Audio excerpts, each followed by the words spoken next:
I pretended to be in a marriage just to improve my image, but when I realized he had never been acting, I understood too late that it was I who had been pretending. That night, I grabbed the phone and did something unimaginable. The gossip headlines were still fresh when Emma Johnson, draped in a figure-hugging red dress, stepped out of the sports car, flashes popping around her. That morning, more than ever, the Latin music star knew her image was hanging by a thread. The scandal with her ex-boyfriend, a producer, followed by controversial remarks in an international interview, had melted part of the foundation that supported her career. The public no longer wanted just her music. They wanted authenticity, depth. And that was exactly what she didn't know how to offer. At the top of a sleek rooftop in Mexico City, with a privileged view of the modern buildings of Nashville, Emma impatiently fiddled with the restaurant's menu while her PR manager, Ashley, outlined the boldest strategy they had ever discussed. A wedding? Emma raised an eyebrow, resting her elbows on the table. With a stranger? A symbolic wedding, just for appearances. 6 months.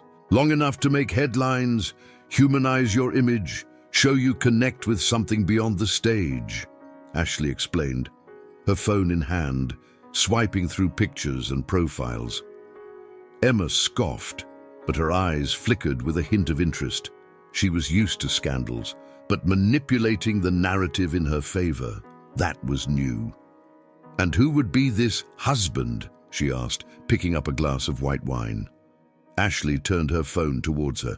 The image of a serious-looking man with stubble, his eyes focused on a blackboard, appeared on the screen.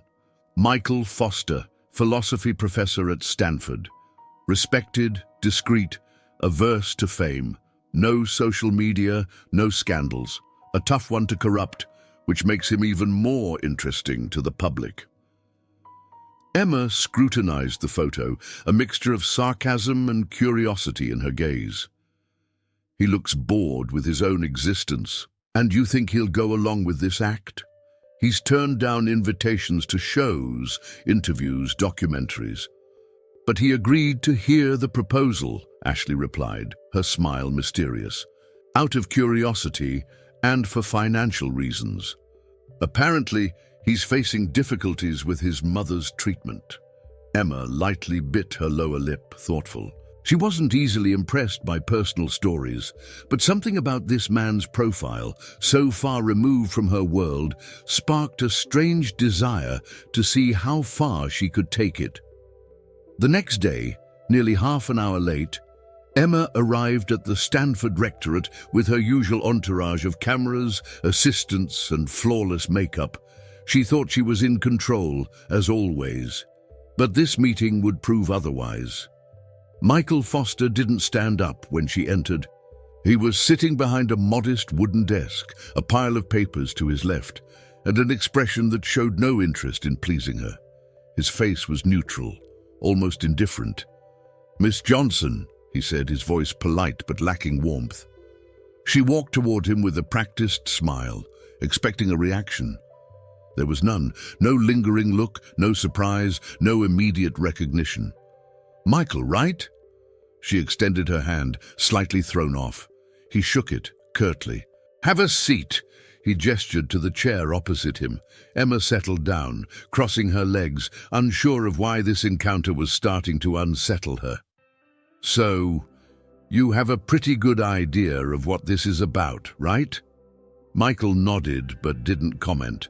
He watched her like she was an essay in need of revision. "And you didn't recognize me?" she asked, with a slight teasing tone, part questioning, part trying to provoke some kind of reaction. "Should I?" he returned, his calmness sharp. Her response hit her like an invisible slap. Emma wasn't used to indifference. The world watched her, revered her, judged her. But ignoring her, that was new. "It's not arrogance," he added, as though reading her thoughts. "I just don't consume that type of content." For a moment, she thought about getting up and leaving, but she stayed. He didn't hate her. He didn't admire her either. He simply observed her as if she were an anthropological study, trying to understand the behavior of a species far removed from his own. "So, Michael," she began, slowly spinning the diamond bracelet on her wrist, an almost unconscious attempt to keep her hands busy. "You know that this idea sounds a bit absurd, right?" He didn't respond right away. He took a pen from his worn grey blazer pocket and scribbled something on a yellowed notepad. When he finally looked up at her again, his eyes were unhurried. "Sometimes absurdity is just a poorly interpreted convention," he replied flatly. "But go ahead." She let out a small, low laugh, trying to appear spontaneous. "All right, philosopher. Here's the absurd proposal. I want to marry you for 6 months. Nothing legal, just symbolic. A ceremony, public appearances, maybe some Instagram photos. The idea is simple. You humanize me, and I make you invisibly famous. You get money, time to care for your mother, and then we go our separate ways." She said it all with the ironic, light tone she used in interviews, expecting him to interrupt or react with disdain. But Michael listened with an empty expression, and when she finished, he merely nodded. "I accept." Emma furrowed her brow, surprised. "Excuse me?" "I accept," he repeated, now looking directly into her eyes. "As long as I can maintain my academic routine exactly as it is. No cameras in my classes, no joint interviews, no events that compromise my intellectual freedom, and no interference in my reading schedule." It took her a full second to process that. It didn't make sense. No man she knew would accept such a proposal with such calm and rationality. No man she knew would be so unshakable. "That's it?" she asked, trying to hide her discomfort. "You don't want to know the details, the conditions, or I don't know, ensure I won't use you as a stepping stone?" "You already will," he replied, raising an eyebrow. "But at least it will be contractual and fair." Emma forced a smile, feeling strangely challenged. "You really are a rare type, Michael. A bit old-fashioned. You even smell like an old book." He simply looked at her, saying nothing, not even a corner smile. Nothing. She tried another jab. "And that suit of yours? You know they sell new clothes, right? Or do you prefer to keep that 80s professor look to scare your students?" "It works on pop stars too, apparently," he shot back, dry. That almost made her laugh, but Emma held back.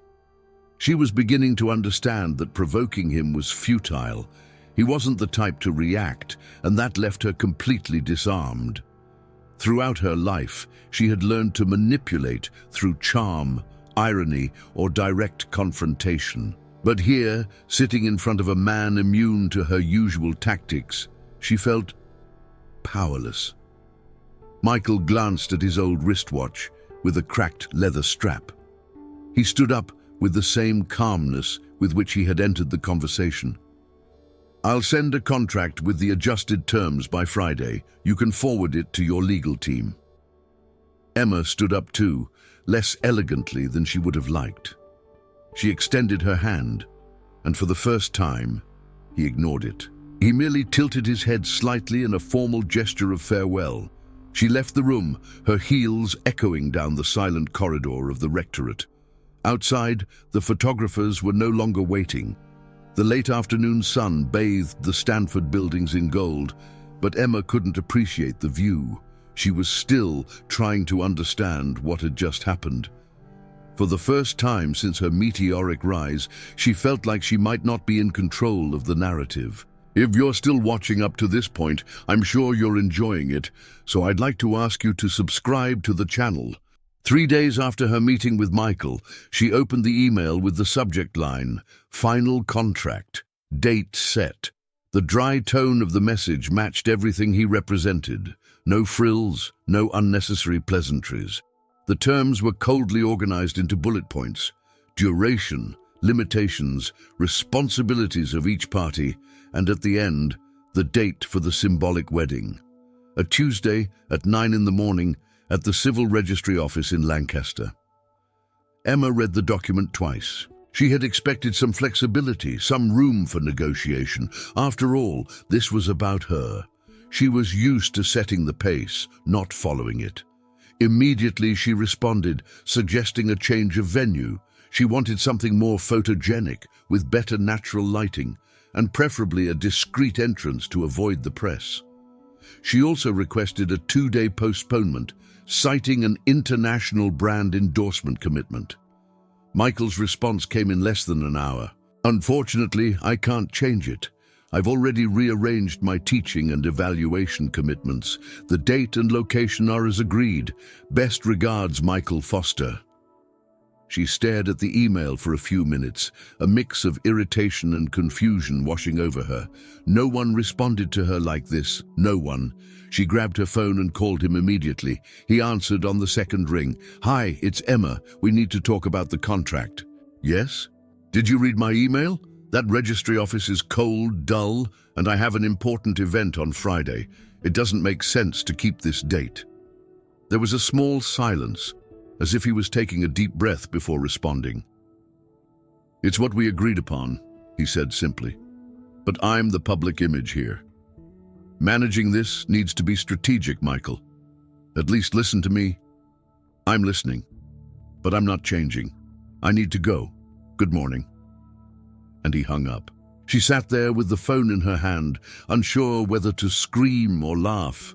His audacity was impressive, but somehow it began to fascinate her. Her entire life had been spent dealing with sycophants, professional negotiators, people who said yes before even understanding the question. Michael was the first person to treat the agreement as an agreement. No flattery, no reverence. On the scheduled morning, the sky over Mexico City was gray and damp. The light rain from the night before still left the sidewalks wet when Emma arrived at the Lancaster Registry Office. No security, no flashes, no chatty assistants. Just her, in a beige, straight-cut dress, discreet yet expensive, sunglasses, and a perfect updo. For the first time, she wasn't dressed as the diva. She dressed to disappear. Michael was already there, sitting on one of the benches in the waiting area, reading a hardcover book while he waited. He wore an old brown suit, slightly too broad at the shoulders, his shoes polished but showing signs of wear. He stood up when he saw her and merely nodded. "Punctual," he said, as a statement, not a compliment. Emma took off her sunglasses and sighed. "I can follow schedules when I want to." They both entered the small registry office. The public servant, glasses perched on the end of her nose, looked at them with bureaucratic indifference. There were no photographers, no guests, no soundtrack, no rehearsed words. The ceremony lasted just over 7 minutes. Signatures, formalities, a murmured "I do," and a formal handshake. When the justice of the peace declared the contract official, Michael extended his hand solemnly. "Thank you for your punctuality." Emma, taken aback by his dryness, tried to make a joke. "Well, now I'm officially your fake wife. Are you going to make me wash the dishes, or do you prefer to share the library?" Michael only looked at her, serious, and replied, "Good morning." He turned and left, leaving her standing there with an incomplete smile and a strange feeling in her chest. Emma took a few seconds to move. The silence of the room, the ticking of the wall clock, and the weight of that moment without applause made her realize something she couldn't name. For the first time in a long time, she felt erased, invisible, and that hit her deeper than any scandal. The next morning, Emma woke up determined to take control of the situation. All of this, she thought, was just a performance, a 6-month act. And like in any show, the spotlight had to return to her hands. She sent Michael a direct message at 8:30 in the morning. "Shall we have lunch today? Polanco, Argentine chef's restaurant. I think it's only fair that we celebrate our marriage with a good glass of wine." The reply came about 10 minutes later, as straightforward as always. I have a modern ethics class at 1 p.m. Impossible. Emma wasn't about to give up. I can pick you up. My driver can take you there. You have lunch, and then I'll drop you off at Stanford. It's just a 10-minute detour. The no came immediately. Thank you. I'm taking an Uber. Already requested it. Good morning. She stared at her phone, a mix of frustration and disbelief. Who turns down lunch in Polanco with one of the most famous women on the continent? Who turns down a ride from a private driver in exchange for a nice restaurant and light conversation? Michael. That was when curiosity began to gnaw at her patience. Ashley, I want everything about him, she said firmly during a call that same afternoon. Everything you can find, where he lives, what he does outside the university, who he associates with. I want to understand who this guy really is. Less than 24 hours later, the report arrived. Michael lived in a modest apartment in Oakdale, shared the building with 2 retired men, and declined invitations to glamorous university events. He coordinated 2 community projects in the outskirts of Dallas, gave free lectures at public schools on Saturdays, and, according to reports, refused any remuneration he considered excessive. His social media had been deactivated for over 5 years. His lifestyle was minimalist. He was the complete opposite of everything Emma knew. He's a luxury ghost, she murmured, skimming through the report. No one like him lives in this world by accident. That's when she had an idea. If Michael was so averse to the spotlight, the most revealing thing would be to throw him right into the center of it. Let's test him, she said to Ashley. There's that charity event from the foundation on Saturday night. Politicians, businessmen, artists, the press. I want him there, with me. Let's see how far this indifference act will go. Ashley hesitated. Emma, do you really think it's a good idea to expose him like that? I don't want to expose him. I want to see how long he can hold it together without cracking. Emma called him the next day, already sounding light, almost casual. Charity event, important foundation, noble cause. Will you join me? Michael accepted immediately. Of course. Send me the address. You don't want to know who will be there? She asked, surprised by his lack of questions. It doesn't change anything. On Saturday night, the Four Seasons Hotel ballroom in Mexico City was filled with influential figures. The event brought together everyone from senators and magnates to influencers and soap opera actresses. Emma arrived 10 minutes late, wearing a simple black dress, just flashy enough to stand out without looking like she was trying. Her hair was loose, makeup perfect, and a rehearsed smile that had become automatic. She expected to find Michael confused, out of place, perhaps even late.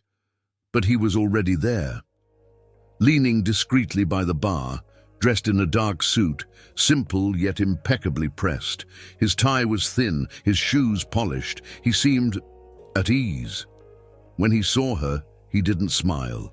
He just watched her, then walked toward her slowly. Good evening. Emma blinked twice, as if trying to recalibrate her perception. Not only was he punctual, he seemed to own the room.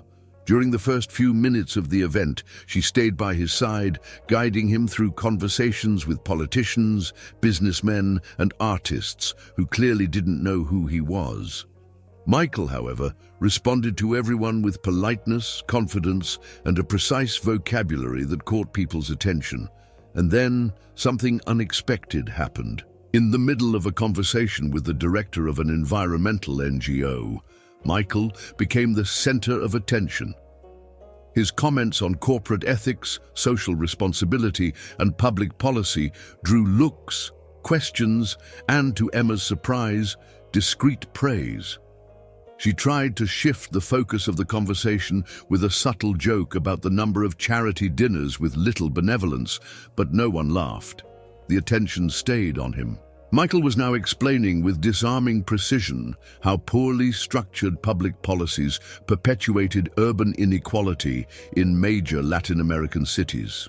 He used data, practical examples, and even philosophical references, but in such an accessible way that even the most distracted listeners leaned in, drawn by that rare clarity in an event filled with empty speeches.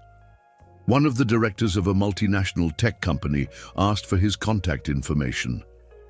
A journalist from El Universal requested an interview. A newly elected congressman commented to another, "He speaks as if he's not trying to impress anyone." And that's what impresses. Emma, standing on the edge of that small circle that had formed around Michael, kept her smile on her face, but inside, she began to feel a strange pressure in her chest. Ashley, who had been following everything from a few steps away, approached her and whispered in a low voice, "He's going viral on Twitter." A video of him talking about affordable housing just hit thousands of views. They're calling him the philosopher of the people. Emma turned her face to look at her assistant. "You're joking." "No. There's a clip of him saying, 'Solidarity doesn't happen at cocktail parties, but through public policy,' and people are sharing it like crazy." Emma shifted her eyes back to Michael, who at that moment was listening to a businesswoman talk about a philanthropic project that, until then, had interested no one. He responded with genuine attention, without cynicism, without seeming like he was acting. And that was what unsettled her the most. He wasn't trying to please, and yet he was. She suddenly felt invisible again, but this time in front of people who had always flattered her. She tried to get closer to the group, offer a new opinion, regain the sparkle that had always been hers. But instead of admiration, she caught discreet glances, murmurs, forced smiles. She overheard, unintentionally, two influencers talking behind a column. "She's trying a bit too hard today, huh? The jokes, the dress. Yeah, I thought it was weird. She doesn't seem to fit with him. She looks out of place." Emma had never heard that before. Not like this. Not in a tone that wasn't out of hatred or envy. It was pure judgment. With her eyes still fixed on Michael, she saw another influencer, famous for commenting on celebrities' lives with cruel irony, approach with a venomous smile. Who would have thought the Latin diva married to a philosophy professor? This sounds like a soap opera plot. What's next? A spiritual retreat? She was already preparing to respond with a sharp retort when Michael, standing beside her, calmly interrupted. "Emma has an emotional intelligence that many here will never have. She knows how to move between completely different worlds without losing herself. That takes more strength than it seems." The silence between the two influencers was immediate. One of them shifted his gaze, the other smiled awkwardly. "Yeah, maybe you're right," he murmured before walking away. Emma said nothing. She just looked at Michael with a new expression on her face, less vanity, more surprise. She, who had always felt tested by him, was caught off guard, feeling for the first time something that bordered on respect. He had defended her without sarcasm, without calculation, like someone simply telling the truth. "Thank you," she said softly, more quietly than she would have liked. Michael merely nodded, a faint smile on his lips. A few minutes later, while the event continued with speeches, toasts, and photos, he approached Emma again. "I need to leave. I have exams to grade tomorrow morning." Her eyes widened as if he was leaving the stage in the middle of the show. "Now?" "I've already fulfilled my part. It's been an interesting evening." Without expecting anything else, he gave her a brief touch on the arm and left, walking with the same calmness with which he had entered. Emma watched him disappear among the guests. She couldn't tell what she felt. It wasn't anger. It wasn't exactly fascination. It was something between the two, as if he was slowly dismantling a structure she hadn't even known existed. In the days following the charity event, Emma tried to get back into her usual routine: brand meetings, digital campaigns, rehearsals for a new single. But something was out of place, and it wasn't just the slight headache that wouldn't go away. It was the way her phone kept vibrating with notifications that had nothing to do with her. Videos of Michael were circulating like an elegant virus. Edited clips of him speaking about urban mobility, a segment where he compared consumption and identity with simple yet powerful language. Even a black and white montage with instrumental music in the background. "The people's philosopher," the caption said. He was no longer just a university phenomenon. Now he was being cited by YouTubers, pages of progressive culture, and opinion columnists. Young people called him the clear voice in times of noise. Emma watched it all from the outside, like someone observing a party through a window. What was most unsettling was that no one seemed to have planned it. There was no press strategy, no investment in image. And yet he was growing, by himself. Soon, she started to receive invitations to events she had never been invited to before. Panels about art and education, meetings with intellectuals, roundtable discussions under the UNESCO banner. The invites came with a veiled compliment. "You're married to Michael Foster, right? We think your artistic vision fits this new moment." She accepted them with a smile, but inside, it felt as though she were wearing clothes that didn't belong to her. It was during an interview on the channel of a major digital newspaper that the deconstruction reached a new level. The journalist, friendly and informal, guided the conversation without tension until he casually dropped the question, smiling. "And tell me, Emma, what's the biggest thing you've learned from your husband so far?" She froze. The camera was on. The microphone picked up every breath. For one long moment, her mind went blank. She could have said any rehearsed phrase. "I've learned to see the world differently. He inspires me to find new meanings in what I do." But without rehearsal, something generic, weak, came out. "I think I've learned to respect silence. Sometimes not speaking is also saying a lot." The interviewer smiled and changed the subject. But she felt it. The phrase fell like a thin, beautiful curtain, yet empty. As soon as the recording ended, Emma asked for the car and went straight to the dressing room. She sat in silence for almost 20 minutes, staring at nothing. The next morning, still bothered by her own insecurity, she made an impulsive decision. She asked Ashley to discreetly arrange for her to attend one of Michael's community lectures in Dallas. No cameras, no assistants, just her. The neighborhood, distant and marked by inequality, was a brutal contrast to the event hall she was used to. The lecture hall was a covered basketball court, adapted with plastic chairs and an improvised sound system, but the audience was packed. Young people, teachers, mothers with children in their arms. People who came to listen, not to appear. Emma entered quietly, sitting in the back. Michael stood in the center, no suit jacket, sleeves rolled up, speaking naturally about ethics in everyday life. There was no microphone in his hand, but his voice reached everyone. The passion with which he spoke, the real-life examples he used, the way he looked people in the eye, none of it seemed calculated. She watched him for nearly an hour. For the first time, she listened without wanting to interrupt. When the lecture ended, some people surrounded him to thank him and ask questions. He attended to everyone with patience. Only then did Emma approach him. "Genuine applause," she said, trying to sound light, but without hiding her discomfort. Michael looked at her and nodded, without showing surprise. "I didn't think you'd come." "Neither did I." They stood in silence for a few seconds. "You're using all of this, aren't you? Our marriage, the exposure, you're promoting yourself." Michael raised an eyebrow slightly, as if he had been expecting the accusation. "I never asked for this exposure, Emma. You brought the cameras." She didn't know how to respond. The urge to say something sharp was held back by something deeper. Because indeed he had never asked. He had never posed for any photo, never asked to be mentioned. The truth was there, raw and hard to swallow. He was exactly who he said he was from the beginning.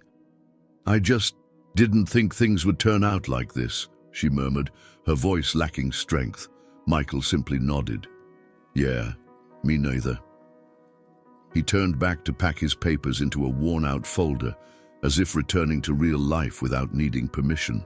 Emma stood still, watching the young people still discussing the lecture, asking for photos, quoting his phrases as if they were from a celebrated author. And for the first time, she didn't ask herself how it affected her. She simply asked, who was this man? And why did he make her feel like she didn't know anymore what was truth and what was just a persona?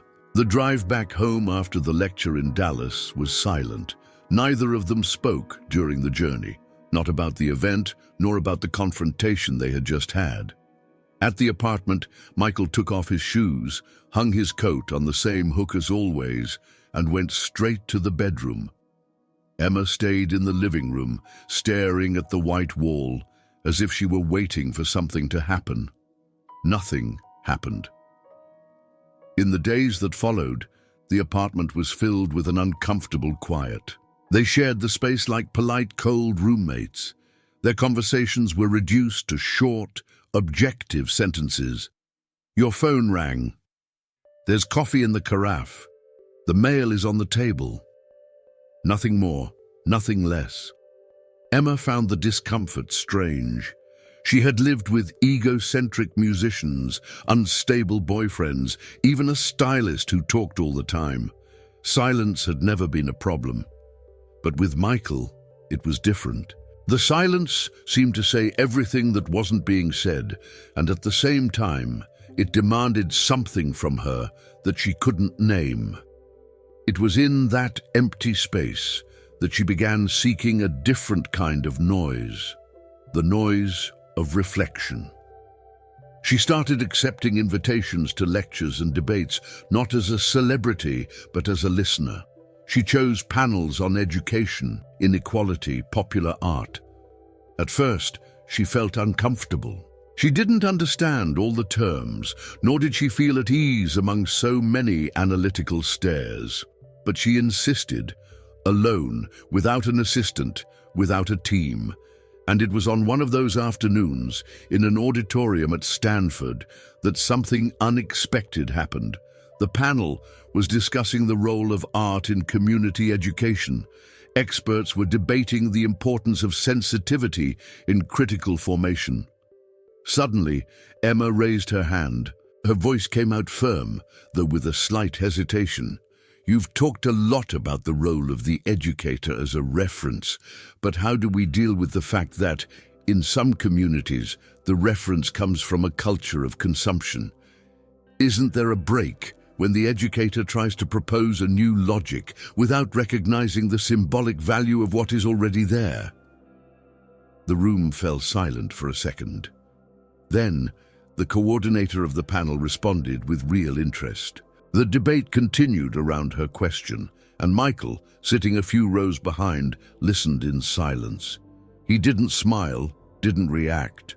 But at the end of the event, as he walked past her in the hallway, he simply said, "Good question." 2 words. But for the first time, Emma felt a compliment that felt genuine. It wasn't applause. It wasn't a like. It was a dry but honest recognition, coming from someone she knew didn't give compliments for convenience. That evening, she returned home with a book under her arm, The Open Veins of Latin America, by Eduardo Galeano. She started reading without hurry, without commitment. She didn't ask for help from the team, didn't request summaries, didn't mark the pages with colored post-its. She read because she wanted to understand, because for the first time, the unknown didn't feel humiliating. It felt challenging. 2 days later, they crossed paths in the kitchen. Michael was making coffee. She arrived holding the book. "I read the chapter on the looting of gold. That part." She hesitated. "That part where he says that the poverty in the South is the direct result of the wealth in the North." It's almost poetic, but painful. Michael, still with his back to her, replied casually, "Galeano writes like someone who's bleeding. That's why it hurts so much." She smiled, leaning forward. "That sounds like the name of an indie band." He turned around. He had a half smile, one of those that didn't come from performance. It just slipped across his face when something truly moved him. It really does. It was the first time they laughed together. Nothing loud, nothing earth-shattering, but they laughed. And the silence that followed wasn't uncomfortable. It was almost comfortable. Michael handed her a cup of coffee. "Do you want sugar?" "No. I'm trying to get used to the bitterness," she replied, not knowing whether she was talking about the coffee or life. He watched her for a moment longer than usual. There was no judgment in his gaze, no surprise, just a new curiosity, as if he was beginning to see a familiar image from another angle, with a different light. Emma felt it, and more than that, she realized that he was there, not just sharing the same roof. He was there, seeing her for the first time. The silence between Michael and Emma stopped being a barrier and became a kind of safe space, where neither of them had to prove anything. In the following days, the gestures became lighter. She began to leave her phone aside during meals. He started asking if she wanted coffee before making his own.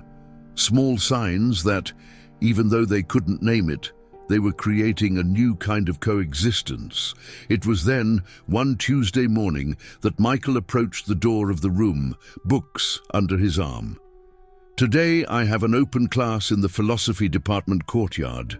If you want, you can come." The invitation was made without expectation, without emphasis, as if he were simply informing her of a routine event. But for Emma, that had great significance.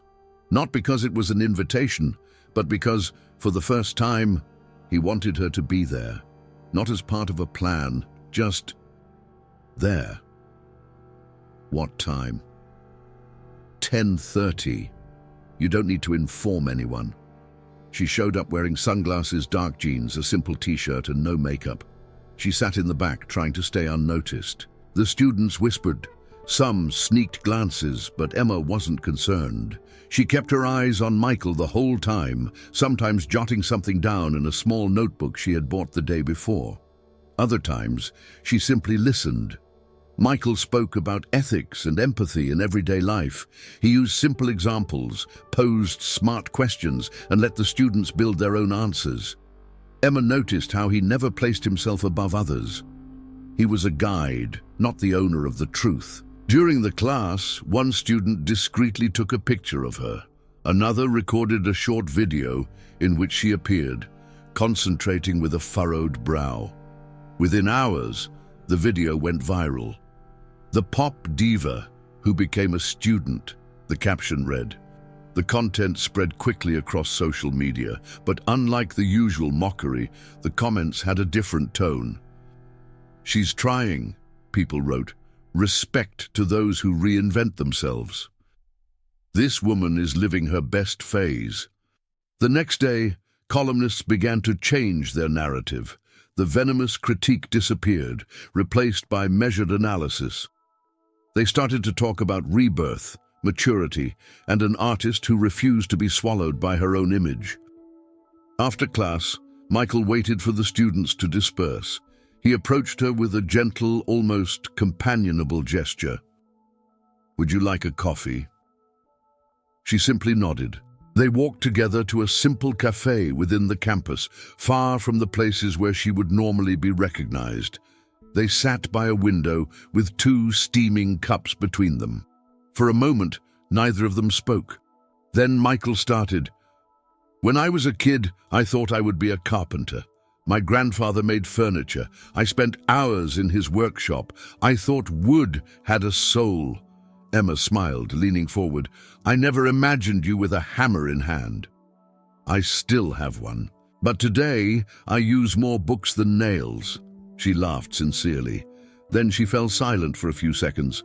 "I wanted to be an astronaut.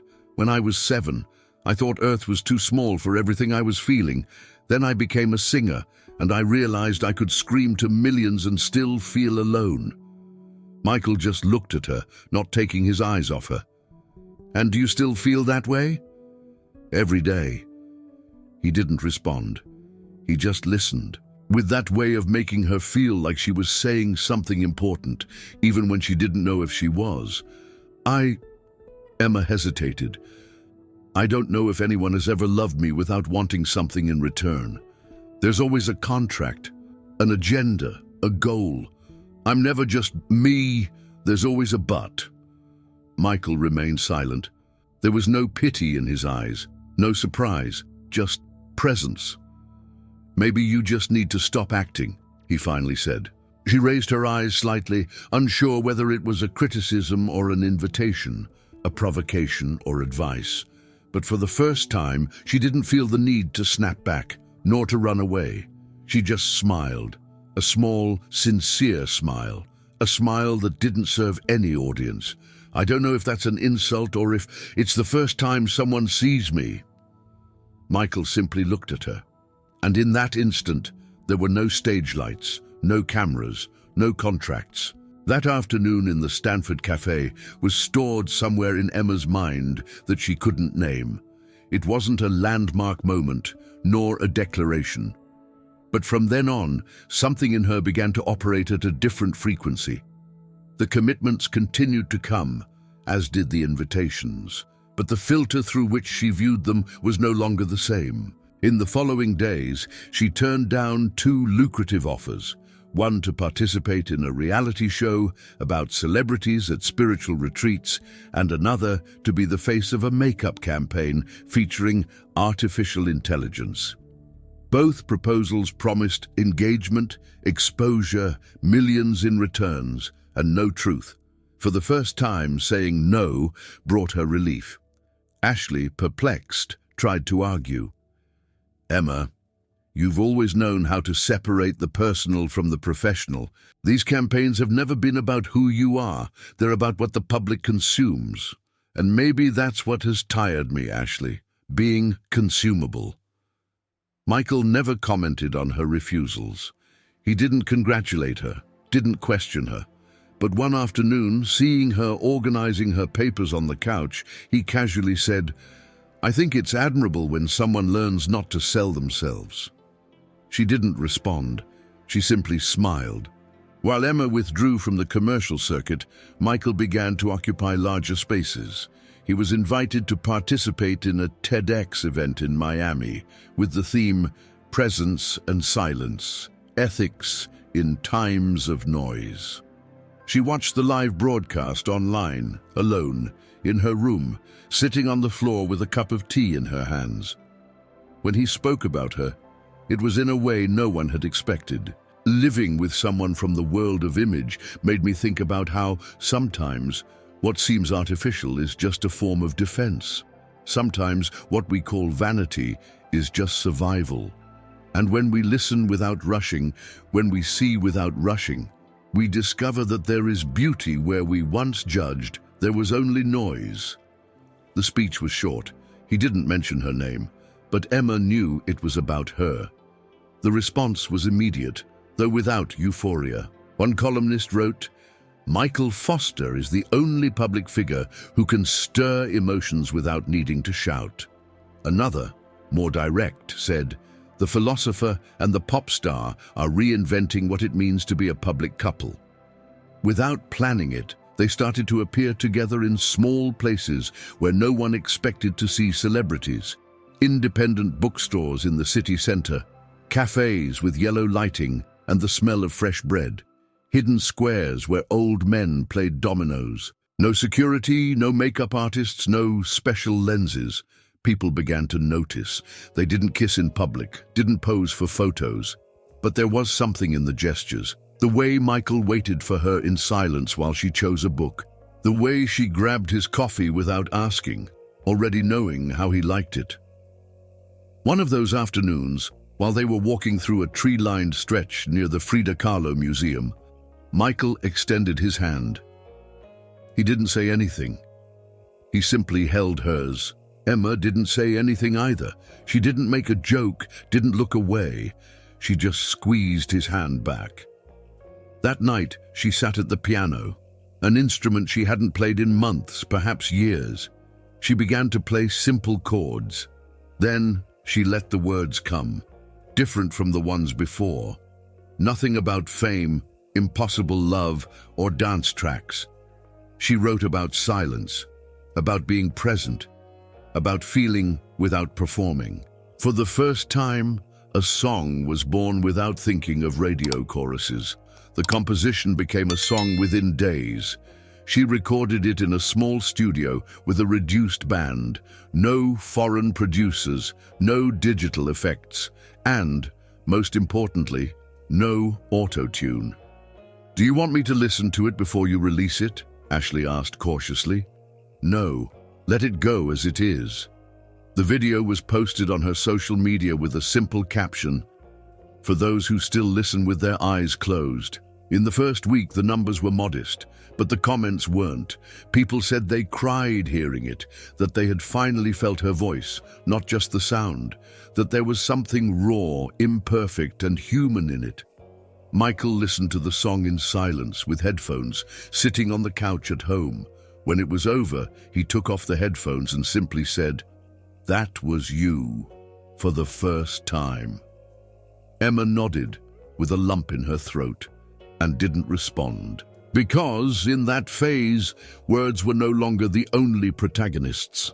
After that unpretentious release, the song without effects became a topic of conversation. First, among the more attentive listeners, then among musicians, journalists, and critics who had avoided talking about her with depth up until then.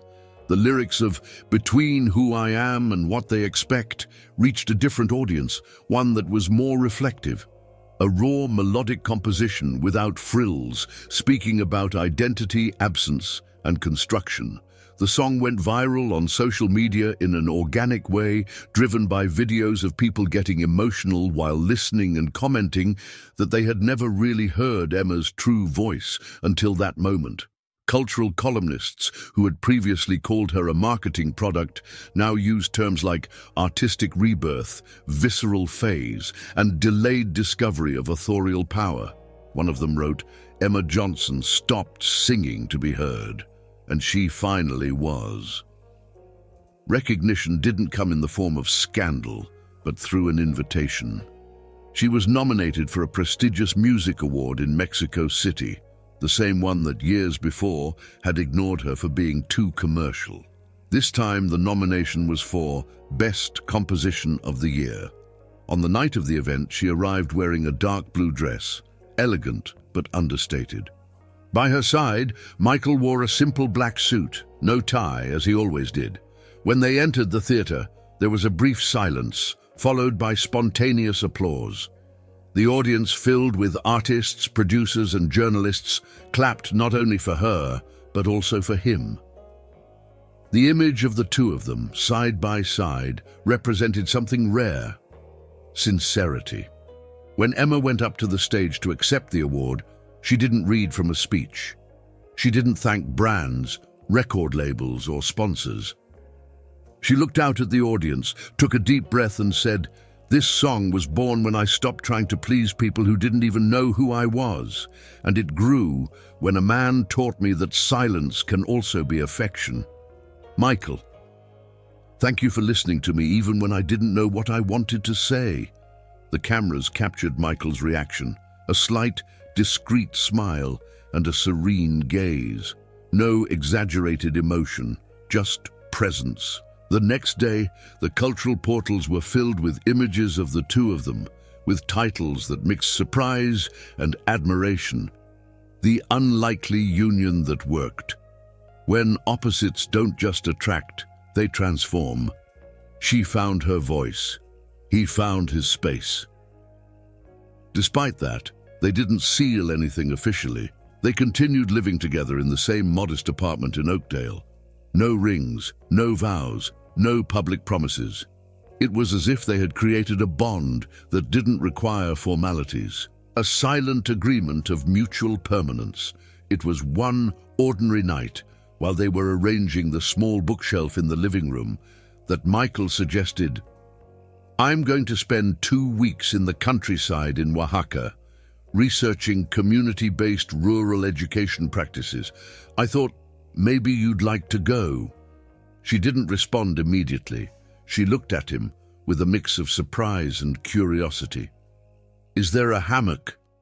"There's a hammock, little internet, and a cold river. That's all I can offer." Emma laughed, took off her shoes and said, "When do we leave?" The trip was made without posts, without announcements. They rented a car, brought 2 backpacks, and had no plan other than to be there.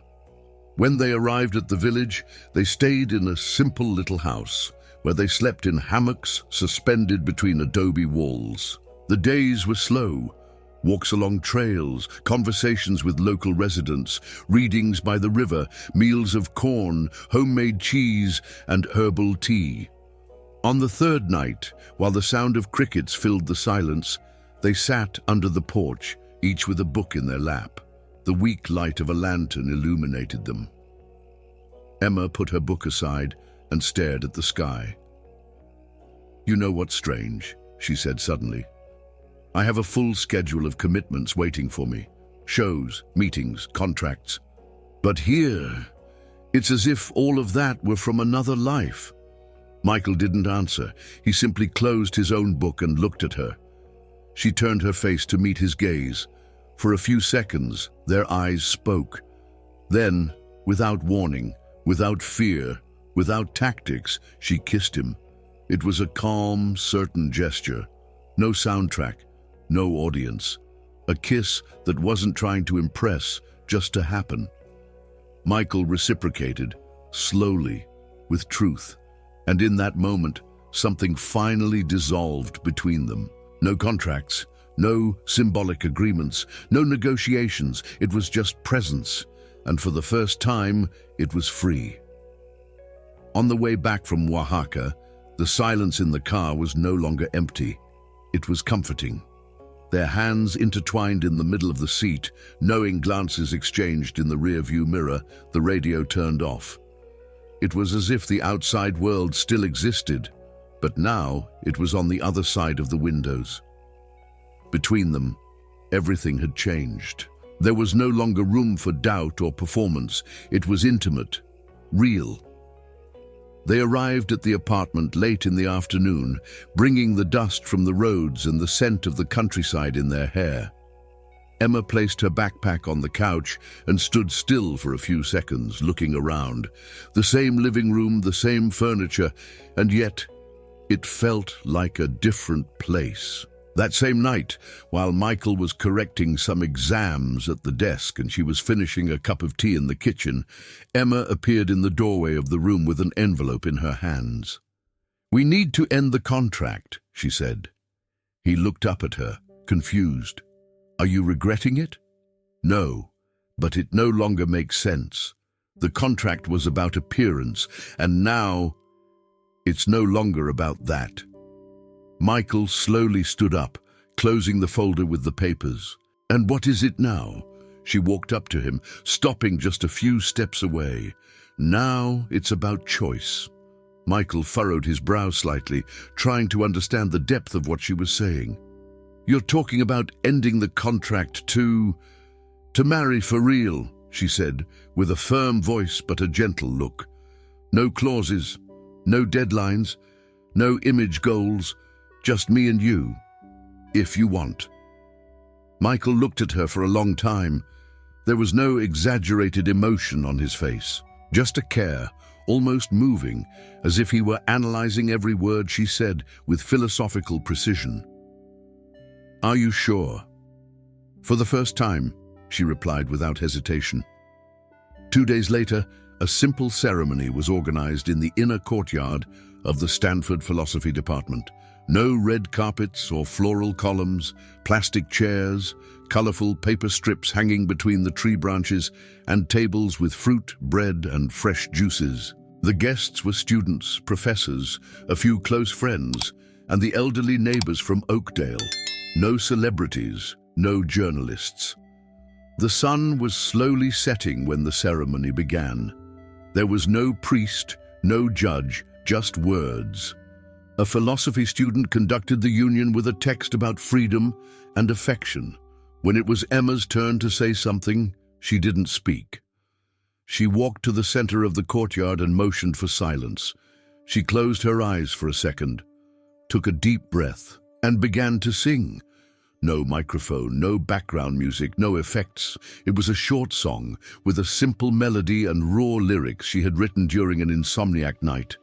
It was about looking at someone and recognizing yourself in what is most human, most fragile, and about learning that silence, when shared, can be home. Her voice faltered twice. She cried, but didn't stop.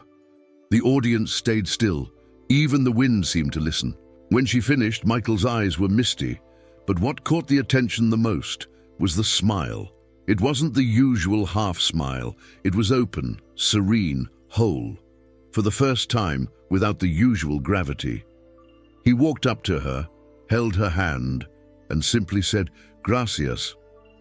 And there they sealed what already was. No rings, no contracts. Just two people who, by opposing paths, had ended up in the same place. There was no official photographer, but the cell phones captured everything. Amateur videos began to circulate that same night, made by students, friends, and strangers moved by the moment. And even without a promotional strategy, the images spread like calm fire. Snippets of the song, images of the exchanged looks, the long embrace, the solemn simplicity of the union filled the social media feeds. This time there were no jokes, no doubts. The pop singer became a woman. The solitary philosopher became company. And no one wanted it to be any different. After the ceremony in the Stanford courtyard, life returned to its usual rhythms. But now everything seemed to operate in a different tone. There was no more urgency. No more masks. Between Emma and Michael, the coexistence was made of silent agreements, long glances, and a shared desire to stay. It was during a casual conversation, between a simple meal and a reading interrupted by laughter, that the idea was born that would change more than just their lives. "What if we created something together?" Emma said, resting her face on her hand, watching Michael write notes on a philosophy article. He looked up. "Create what?" "A place where art and education can exist without pretense, without vanity. A place with more music than a stage." The phrase hung in the air for a few seconds. In the following months, the idea took form. They named the project Intervallo Comum, Common Interval, an itinerant center for musical education for young people from urban peripheries, focusing on creative authorship and critical thinking through art. Emma used part of the profits from her new, more modest tour to finance scholarships, instruments, and transportation for the students. The shows no longer featured spectacular choreographies or visual effects, but the lines at the entrance were longer than ever. The audience no longer wanted a spectacle, they wanted truth, and now she had it. Michael coordinated the volunteers, prepared accessible teaching materials, and, alongside teachers from different fields, designed modules that combined musical theory with discussions about society, territory, and identity. On Saturdays, he held discussion groups with the students' parents, covering topics like self-esteem, belonging, and public education. The media, sensing the potential of the story, tried to infiltrate. They invited the couple for exclusive interviews, magazine covers, and advertising campaigns with engaged brands. Emma refused them all. "We're not going to use this project to sell perfume or clothes. This is real," she said, when one of the biggest fashion brands in Latin America offered millions to associate their brand with the project. Michael didn't need to reinforce her words. They were aligned. He published an extensive article in an international academic journal titled "Aesthetics as a Tool for Inclusion, When Sound Becomes Social Voice." In the text, he cited his wife as one of the most powerful examples of reinvention through art. Emma Johnson understood through practice and risk that singing can also be a political act, not through discourse, but through the listening it provokes. Her trajectory is proof that it's possible to turn the spotlight of the stage into a collective beacon. The article went viral, even with its dense language, and it brought the project visibility that, this time, didn't compromise its essence. It only opened doors. Intervallo Comum expanded, first to Palo Alto, then Miami, and eventually to indigenous communities in Chiapas. The proposal was adaptable, alive, built alongside the local realities. In each new city, the young people composed their own songs, filmed homemade videos, and organized performances open to the community. Emma composed a special soundtrack for the project's institutional videos. No voice, just instrumental, piano, guitar, street sounds, children's laughter in the background. A sensitive piece, full of pauses, almost contemplative, as if the music itself were breathing. She and Michael continued to live in the same apartment in Oakdale. They didn't change addresses nor routines. They did their shopping together at the corner market, read in silence on Sundays, cooked simple recipes. But there was a connection between them that spoke even in the most ordinary silence. A touch on the arm, a lift of the eyes during a conversation, walking side by side. They didn't say "I love you" often, but they said it with gestures. The way Michael waited for her at the gate of the project's workshops, the way Emma wrote down phrases he said without realizing to turn them into songs. The love that started as an agreement had become the only place where they were fully true, where no one needed to perform. With the natural progress of the Intervallo Comum project, Emma and Michael's lives began to revolve around a purpose much larger than fame or recognition. There were no more spotlights, no need to be in the public eye. Their schedules, once filled with interviews, contracts, and events, were now made up of workshops in public schools, meetings with community educators, and encounters with young people who were not looking for success, but meaning. Emma, who once chose her commitments based on visibility, now selected them based on impact.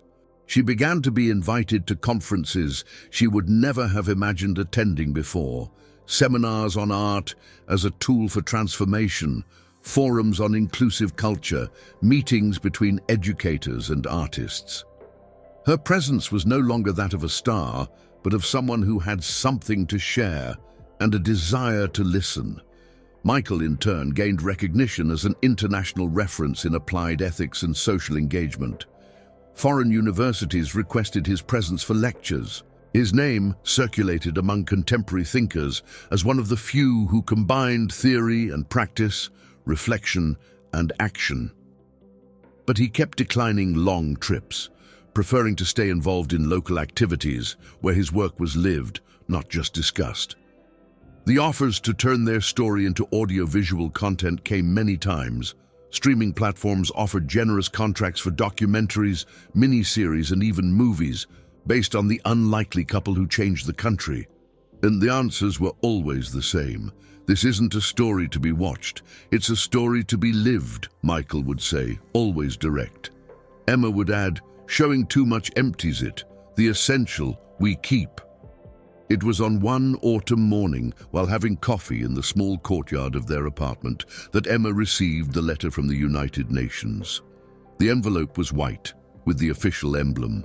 The invitation was clear: to attend an international event about culture and inclusion, representing Mexico with a talk about music as a tool for social transformation. She stayed silent for a few minutes. She read the letter 3 times. Michael noticed the change in her expression and simply asked, "Is this something you want to do?" She nodded. "It's something I need to do." Then, 2 weeks later in Geneva, in front of an audience made up of educators, artists, community leaders, and representatives from dozens of countries, Emma stepped onto the stage wearing a simple dress, no heavy makeup, her hair tied in a casual bun. She carried only a sheet of paper with a few handwritten words. The auditorium was silent when she began. "I've been a singer since I was very young. I sang to sell records, to be on covers, to please those who applauded me without knowing who I was. Until the day I stopped singing, and I listened. That's when I met a man who told me that silence can also be affection, that listening is also a form of love. And it was in that silence that my music returned, not to be sold, but to be a bridge, to connect people who have never been heard." She paused. The paper trembled between her fingers. "Today, I sing with children who thought music was a luxury. I sing with young people who thought they didn't have the right to dream. And I discovered that art doesn't save anyone, but it wakes them up, and sometimes waking up is all we need." She finished with a subtle smile. Applause filled the auditorium. Many stood, wiping tears from their eyes. And among the applause, sitting discreetly in the third row, Michael clapped in silence with misty eyes. He didn't film, didn't take photos. He just looked at her. With the same intensity as someone reading a book they never want to finish. On the return to Mexico, there was no celebration, no press conference. They resumed their usual routine, another workshop in rural Puebla, another meeting with the project's coordinators in Palo Alto, another night reading side by side. The media continued to talk about them, but it no longer mattered, because the country now saw them as a symbol they hadn't even planned to be. A symbol of transformation, not only social, but also emotional. And even with all the changes around them, Emma and Michael continued as before, sharing silence, coffee, trails, books and hammocks, laughing quietly, debating ideas, exchanging glances. Still no rings, no new contracts, no announcements, but together. Because the love that began as an agreement had become the only place where they were fully true. And after everything, that was enough.